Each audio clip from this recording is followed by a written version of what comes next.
Halo, anak-anak yang berada di rumah.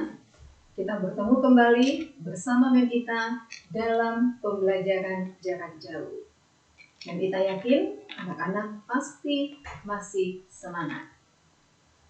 Pembelajaran kita kali ini adalah tematik. Materi kita adalah tema 1, subtema 1, pembelajaran 1.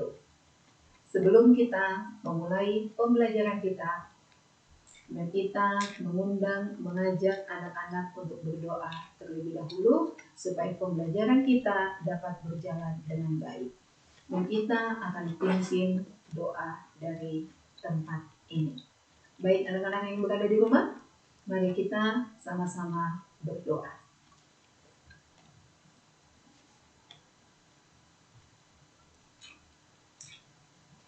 Berdoa selesai. Oke, anak-anak. Kita akan memulai pembelajaran kita pada saat ini. Tema 1, subtema 1, pembelajaran 1. Muatan pelajaran yang ada di tema 1, subtema 1, PB1 adalah ilmu pengetahuan alam dengan KD 3.1, yaitu menjelaskan alat gerak dan fungsinya pada hewan dan manusia, serta cara memelihara kesehatan alat gerak manusia. Dan yang kedua, pelajaran bahasa Indonesia KD 3.1 menentukan pokok pikiran dalam teks lisan dan tulis. Jadi, dalam pembelajaran kita kali ini ada 2 muatan pelajaran. Yang pertama adalah ilmu pengetahuan alam dan yang kedua adalah bahasa Indonesia.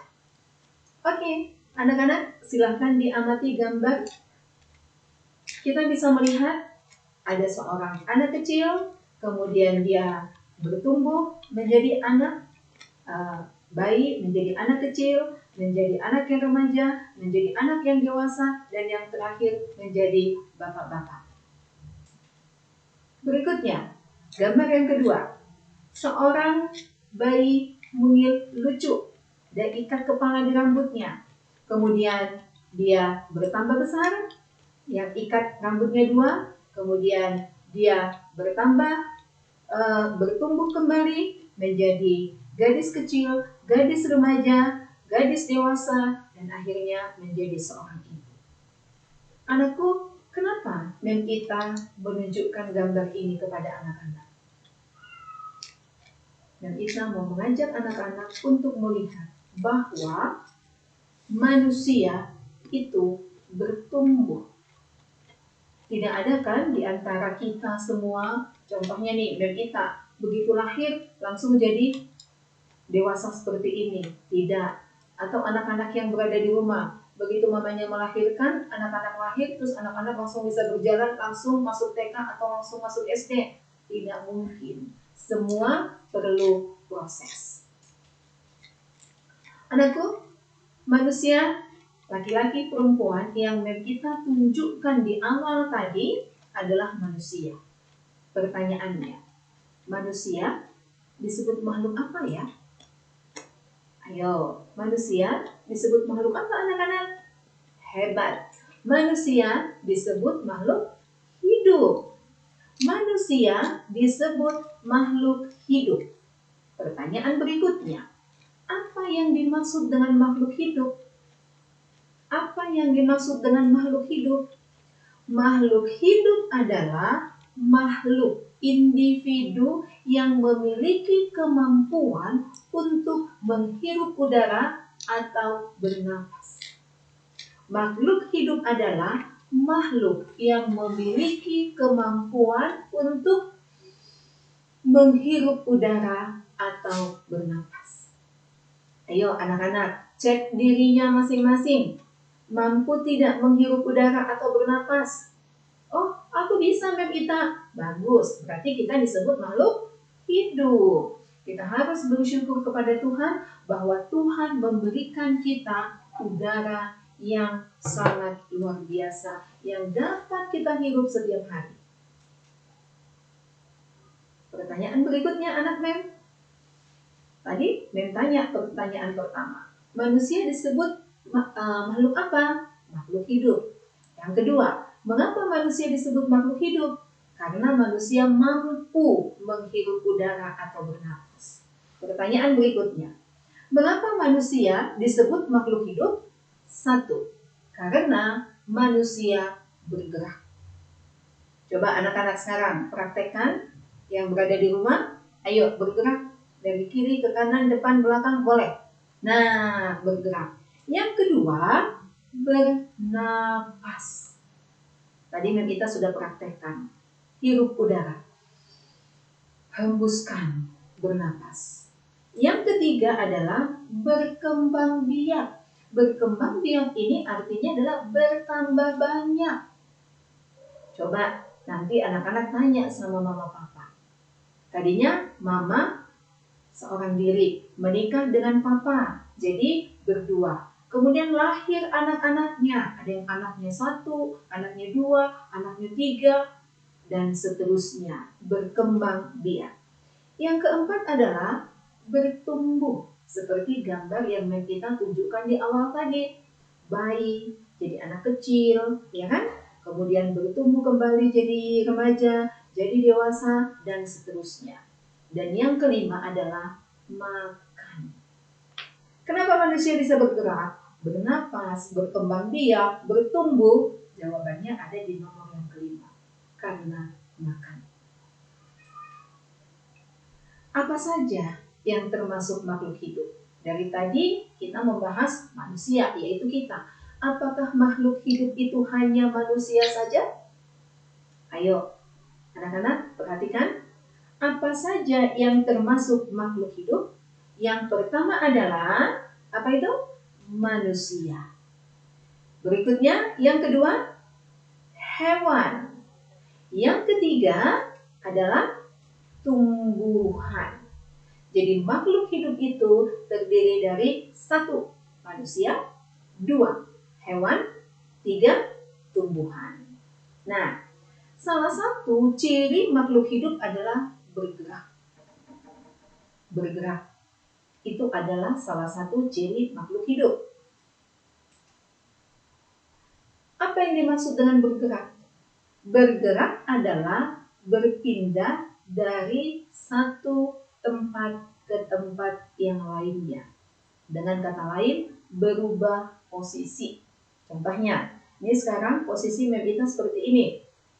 Ya kan? Sekarang map kita mau bergerak, mau berpindah tempat. Nah, ini namanya bergerak. Anak-anak di rumah pasti juga bisa mempraktekannya. Mungkin bergerak ke kiri, ke kanan. Nanti anak-anak mengikuti pembelajaran, tiba-tiba ingin ke kamar mandi, bergerak, berubah posisi. Mengapa makhluk hidup bergerak? Makhluk hidup bergerak karena ada rangsangan yang mengenai sebagian tubuhnya atau seluruh tubuhnya. Ada rangsangan, itu yang membuat kita bergerak. Contohnya, ya, bergerak itu ada rangsangan yang mengenai bagian tubuh kita. Itu yang membuat kita bergerak. Contohnya, ya kan? Kita lagi tidur nih, anak-anak lagi tidur. Kemudian mamanya panggil untuk membangunkan. Jonathan, bangun nak. Natalie, bangun sayang. Tapi tidak didengar-dengar. Mamanya panggil lagi, anaknya tidak bergerak. Akhirnya mama kasih rangsangan ke tubuh anak-anak. Misalkan dengan ngegelitik telinganya. Ya kan? Digelitik telinganya atau hidungnya dipencet-pencet. Akhirnya anak-anak apa? Bergerak untuk bangun. Nah, mudah ya dipahami anak-anak ya. Bergerak itu terjadi karena ada rangsangan yang mengenai sebagian atau seluruh tubuh kita. Manusia dan hewan bergerak karena memiliki organ gerak. Apa saja organ gerak yang dimiliki oleh hewan dan manusia sehingga manusia dan hewan bisa bergerak? Kita harus pahami dulu. Organ itu apa? Organ itu adalah alat pada tubuh. Jadi kalau dikatakan organ gerak manusia, artinya alat pada tubuh manusia yang membuat manusia bisa bergerak. Organ gerak pada hewan artinya adalah alat pada tubuh hewan yang membuat hewan bisa bergerak. Apa saja organ gerak yang dimiliki oleh manusia dan hewan sehingga bisa bergerak? Nah, organ gerak pada hewan dan manusia memiliki kesamaan. Ada kesamaan antara organ gerak alat pada tubuh hewan dan manusia yang sama. Yuk, perhatikan gambar. Ini gambar apa? Kuda. Kudanya sedang apa? Berlari. Kuda berlari menggunakan apa? Kaki. Sekarang kita lihat gambar yang kedua. Manusia. Manusianya sedang apa? Olahraga, berlari. Apa organ gerak yang dilakukan manusia untuk berolahraga atau berlari? Kaki. Dari sini dapat kita simpulkan bahwa hewan dan manusia memiliki kesamaan organ gerak. Pada gambar ini, organ gerak yang sama-sama dipakai oleh hewan dan manusia adalah kaki. Apa fungsi organ gerak pada manusia dan hewan? Yang pertama adalah organ gerak itu dipakai oleh manusia dan hewan untuk satu, melompat. Melompat. Ya kan? Kalau anak-anak sedang bermain lompat tali, lompat ke sana, lompat ke sini, atau lihat beberapa hewan yang bergerak dengan cara melompat. Ya.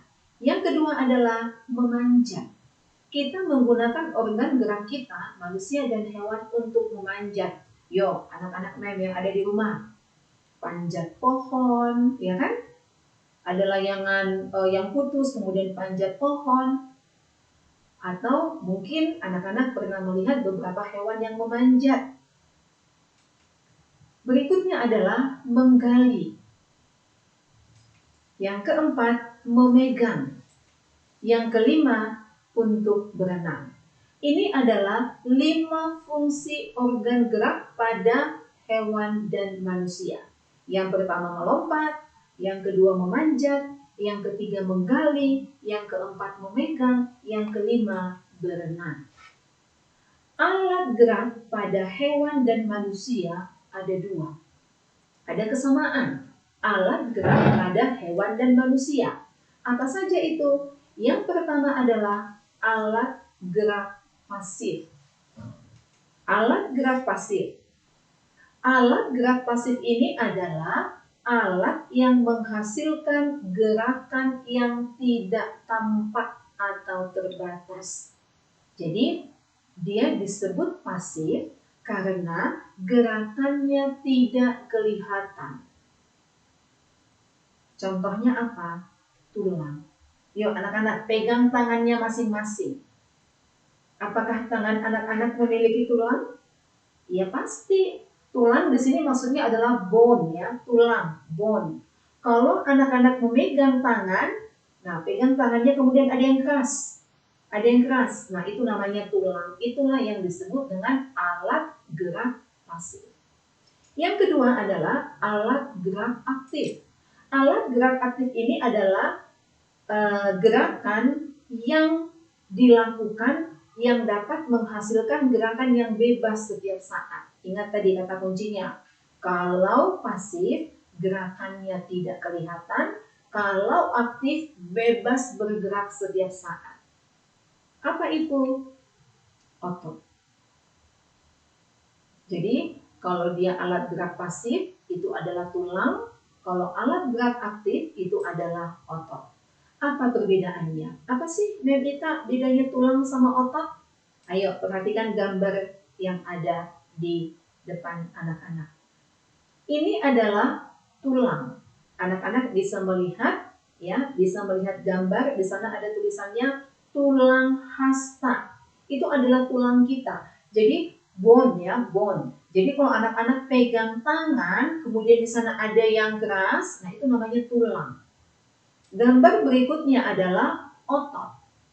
Bahasa yang mudah dipahami oleh anak-anak adalah otot itu adalah daging yang menempel pada tulang. itu namanya otot. Ya, anak-anak kita paham ya? Jadi kalau tulang itu adalah yang anak-anak pegang di tangan itu yang keras, ya kan? Kemudian di tulang-tulang itu ada yang menempel otot-otot atau daging-daging atau daging ya. Jadi anak-anak bisa lihat gambar yang ada di layar. Nah, otot dan tulang, kedua alat gerak ini bekerja bersama-sama. Tulang tidak bisa bergerak sendiri sebagai alat gerak pasif, otot tidak bisa bergerak sendiri sebagai alat gerak aktif. Jadi, tulang dan otot harus bekerja bersama-sama untuk melakukan suatu gerakan. Tulang dengan otot bekerja sama.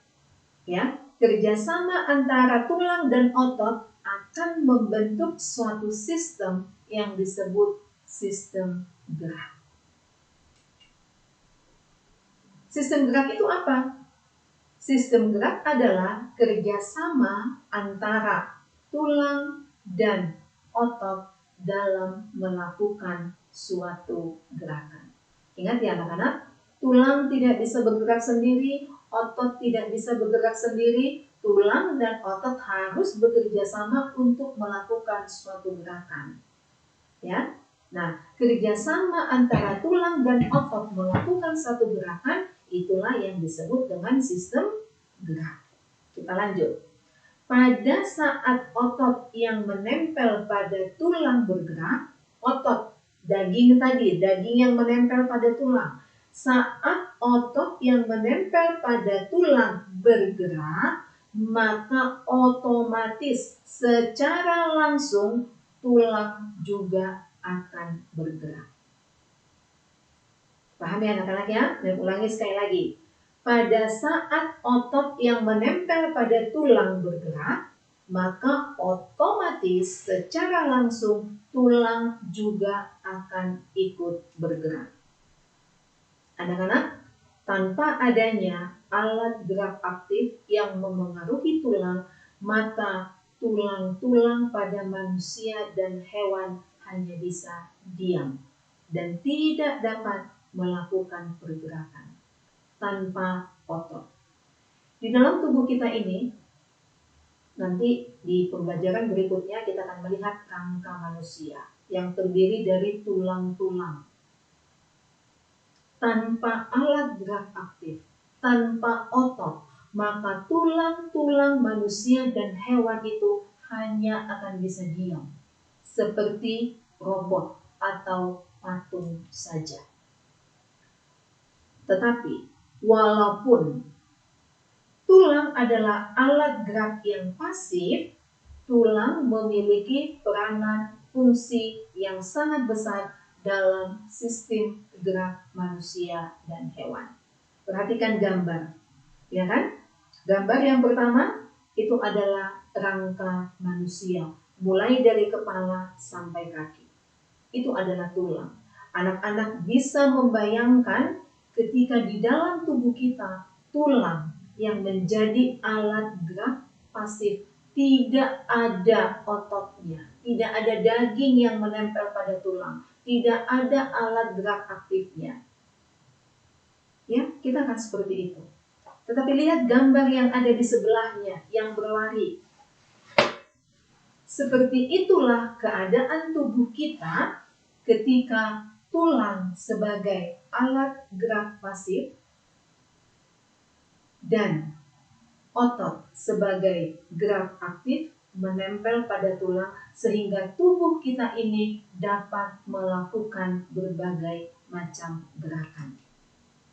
Nah, anak-anak PEM yang berada di rumah, apa yang menjadi kesimpulan pembelajaran kita pada saat ini? Kesimpulan pembelajaran kita pada pembelajaran kali ini adalah yang pertama, dalam tubuh manusia terdapat dua alat gerak, yaitu tulang dan otot dan tulang. Ada dua. Berikutnya, otot adalah alat gerak aktif dan tulang adalah alat gerak pasif. Otot dan tulang harus bekerja bersama-sama untuk melakukan gerakan. Jika otot bergerak, maka tulang akan ikut bergerak. Otot bergerak, tulang bergerak. Ya. Terdapat kesamaan antara organ gerak pada manusia dan hewan. Tanpa alat gerak, baik aktif maupun pasif, manusia dan hewan hanya akan seperti robot saja. Baiklah anak-anak Memita yang berada di rumah, inilah pembelajaran kita pada saat ini, tema 1, subtema 1, pembelajaran 1. Mudah-mudahan anak-anak Memita yang berada di rumah dapat memahami penjelasan Memita dengan baik. Kita akan mengakhiri pembelajaran kita saat ini, dan untuk mengakhiri pembelajaran kita, Memita mengajak anak-anak untuk berdoa. Baik anakku, mari kita sama-sama berdoa. Berdoa dimulai.